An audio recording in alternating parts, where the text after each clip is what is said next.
एक शांत सुबह, एक रूटीन फ्लाइट, और फिर आसमान से गिरता हुआ विमान टकराता है एक पुल से और समा जाता है नदी की गहराई में। क्या सच में इंजन फेल हुआ था या गलती कहीं और थी?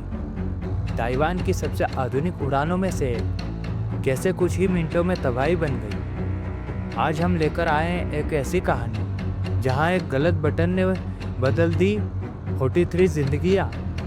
ट्रांस एशिया फ्लाइट 235 एक हादसा जो सिर्फ तकनीकी नहीं था, ये इंसानी भूलों में सबसे बड़ी भूल थी।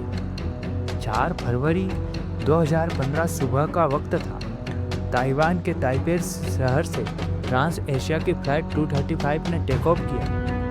डेस्टिनेशन थी करीब 1 घंटे दूर फीमेन आइसलैंड। ये प्लेन कोई पुराना मॉडल नहीं था, बल्कि बिल्कुल नया लेटेस्ट ATR 72-600 जिसे इटली और फ्रांस ने मिलकर बनाया और जिस पर ब्रेट और वेटनी के पावरफुल टर्बोप्रोप इंजन्स लगे थे।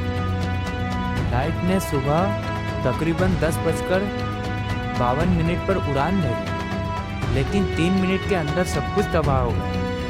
अचानक कॉकपिट में वार्निंग अलार्म से बजने लगे। सिस्टम ने दिखाया कि इंजन नंबर 2 यानी कि राइट इंजन फेल हो चुका है। कैप्टन ने फौरन ऑटो पायलट बंद कर दिया और मैनुअल कंट्रोल ले लिया, जो कि एक बहुत बड़ा मिस्टेक साबित हुआ। उसी वक्त उन्होंने बिना कंफर्म किए वर्किंग इंजन यानी इंजन नंबर 1 को बंद कर दिया। अब सिचुएशन ये थी कि दोनों इंजन से डेड थे और एयरक्राफ्ट हवा में पावरलेस, सिर्फ ग्रेविटी के भरोसे।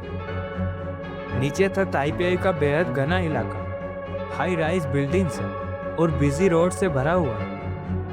फ्लाइट तेजी से नीचे गिर रही थी। स्टार्लिंग अलार्म्स बज रहे थे, ग्राउंड प्रोक्सीमिटी वार्निंग्स आ रही थी, लेकिन अब कुछ नहीं किया जा सकता। प्लेन एक एलिवेटेड ब्रिज से टकराया और फिर सीधा कीलोंग रिवर में क्रैश हो गया। हादसे के बाद इसके फुटेज सामने आए। इन्वेस्टिगेशन को शुरू में लगा कि शायद लेफ्ट इंजन में दिक्कत थी, क्योंकि एयरक्राफ्ट बाईं तरफ झुका हुआ था। लेकिन जब ब्लैक बॉक्स और इंजन डेटा निकाला गया तो शॉकिंगली पता चला कि राइट इंजन बिल्कुल सही चल रहा था। उसकी फीचरिंग सिर्फ सेंसर की गलती की वजह से हुई थी। उस सेंसर का सोल्जर जॉइंट टूटा हुआ था, जिसकी वजह से इंजन ने खुद को बंद करने जैसा बिहेव किया। लेकिन इवन देन एयरक्राफ्ट एक इंजन पर आराम से उड़ सकता था अगर कैप्टन ने दूसरा इंजन मैन्युअली बंद न किया हुआ। इन्वेस्टिगेशन में कॉकपिट वॉइस से यह भी पता चला कि यहाँ पर को पायलट ने कैप्टन को रोकने की कोशिश की थी। उसने क्रॉस चेक की बात भी की थी, लेकिन कैप्टन ने उसे इग्नोर कर दिया। उससे एयरपोर्ट का हैंडलिंग पूछ लिया। ये वही कैप्टन था जो ट्रेनिंग सिमुलेशन में फेल हो चुका था, जैसे प्रीवियस एयरलाइन ने प्रेशर में मिस्टेक्स करने की वजह से निकाल दिया था, और फिर भी ट्रांस एशिया जैसी एयरलाइन ने उसे हायर कर लिया, सिर्फ इसलिए क्योंकि उनके पास स्किल्ड पायलट्स की कमी थी। जब इन्वेस्टिगेशंस ने एक्सीडेंट को सिमुलेटर में दोहराया तो साफ हुआ, अगर कैप्टन ऑटो पायलट ऑन रखता और SOP को फॉलो करता तो ये क्रैश कभी ना होता। इस हादसे में 58 लोगों में से 43 लोगों की जान चली गई, इंक्लूडिंग तीनों पायलट्स, और ये बना ट्रांस एशिया का आखिरी एक्सीडेंट, क्योंकि अगले ही साल नवंबर 2016 में एयरलाइन पैरामिलिट्री शटडाउन हो गई ड्यू टू हैवी लॉसेस। लेकिन इस ट्रेजेडी ने एक पेनफुल रिमाइंडर छोड़ दिया कि एविएशन में सिर्फ टेक्नोलॉजी ही नहीं, ह्यूमन जजमेंट सबसे क्रिटिकल होता है। एक गलत बटन, एक इम्पल्सिव डिसीजन और सब कुछ खत्म। ट्रांस एशिया 235 की कहानी यह भी सिखाती है कि स्काइस में उड़ान उतनी ही सेफ नहीं होती जितनी कि नीचे से दिखती है, और एक छोटी सी भी मिस्टेक पूरे एयरप्लेन की यात्रा को एक भयावह मंजर में बदल सकती है।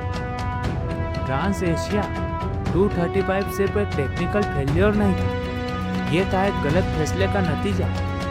एक ऐसा कैप्टन जिसने प्रेशर में आकर कर दिया द रॉन्ग कॉल और पल भर में खत्म हो गई 43 लाइव्स एक फॉल्टी सेंसर, एक गलत स्पीड और एक एयरलाइन जो सही पायलट तक नहीं ढूंढ पाई। ये सब मिलकर बना एक ऐसा चेन रिएक्शन जो कोई नहीं रोक पाता। So next time when you fly, remember, plane का उड़ना सिर्फ टेक्नोलॉजी पर नहीं, इंसान की सही सोच पर भी डिपेंड करता है। Stay safe, stay aware. अगर आपको ये वीडियो इम्पैक्टफुल लगा हो तो लाइक, शेयर और सब्सक्राइब जरूर करें, क्योंकि हर क्रैश एक कहानी है और हर कहानी में छुपा है एक सबक। चलिए मिलते हैं नेक्स्ट वीडियो में, तब तक के लिए स्टे हियर।